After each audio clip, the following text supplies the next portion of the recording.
It's time for billionaires like me and big corporations to buy into the future of California and be willing to pay more. I am not scared about paying more money. I think that everybody who's succeeded in this state owes a huge debt to the people who built this state and the working people who make this state run and work their off. We need to change our tax system. We need more revenue. We need it to be fair. And I pledge to do all of those things. Anybody that intelligently understands California and how much money they've spent knows how ridiculous that just sounded, by the way. Challenging that flawed narrative is former Los Angeles Mayor Antonio Villaraigosa, who said this earlier this week on CNN, actually got quite a bit of attention for this. Take a listen. This state's unaffordable. We have the highest gas prices in the United States of America.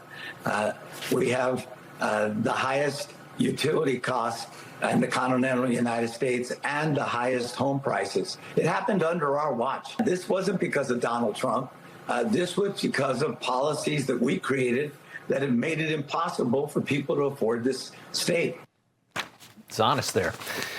Former Mayor Villaraigosa, now running for governor, joins us now. He is a Democrat. Sir, it's good to have you back on. I want to just let you know I lived in the state when you were the mayor of Los Angeles, lived in Los Angeles. 10 years ago, your state budget was $175 billion. It's now getting up closer to $350 billion. It seems you're maybe the only Democrat that understands that this is not a revenue problem in your state. You hit it right on the head, Rob, and I didn't just say it on CNN. I've said it from the first day I got in this race. If we have a revenue problem, it's because we have a spending problem.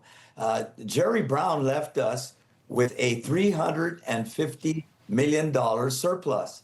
We've had good, economic years in California. Notwithstanding, we've been perennial deficits. The LAO, the legislative analyst, has opined that for multiple years going forward, we're looking at an $18 to $35 billion deficit each year.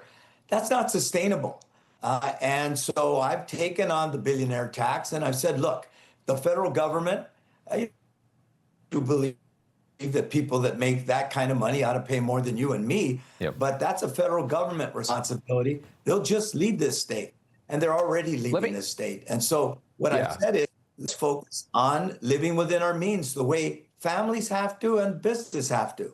Right. You have tremendous capital flight out of your state that nobody really wants to talk about. They just want to add more money to it. We saw, the tremendous waste and fraud that's been exposed. You had J.D. Vance just suspending that task force, that fraud task force, suspending nearly 500 hospices in Los Angeles County that have been deemed to be fraudulent. It is just wild to see, the mismanagement of that state. Your campaign for a Democrat appears to be very common sense in California. You want to build again. You want to cut red tape, make energy affordable. I have to say this, though. You've been in government for a very long time in that state as a Democrat, and you've gone along with a lot of the things that have decimated the quality of living in that state. Why should a voter in California that is so desperate for change, why would they trust you over somebody like Steve Hilton? Well, let's be clear. I've been out of office for 13 years, so I haven't been part of the decision-making that brought us here. I've been in the private sector the entire time.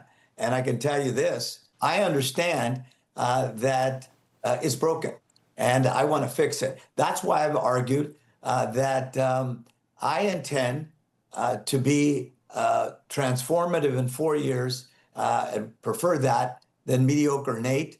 I've said I'm going to run for one term because every single day, I'm going to focus on the tough challenges we face, whether or not they're popular, whether or not there will be consequences for me because I'm taking on the tough issues and the special interests behind them. And I'm not running again. Right. So I won't be looking at the next election and failing to make the tough calls. I've got 15 seconds left here, but is it time for the Democrat Party to come back toward common sense, especially in a place like California? Well, I'm running on common sense. That's what I could tell you. Okay. I got you. Former Mayor Villaraigosa of Los Angeles. Sir, we appreciate you coming on. Thank you. Thank you, Rob. Everybody's reporting the same stories, the same spin. You turn the channel, it's always the same. But not us. We're different. We report the real news. No spin, just the facts. Turn to us, and you won't turn back. Tune in to Rob Schmitt tonight on Newsmax.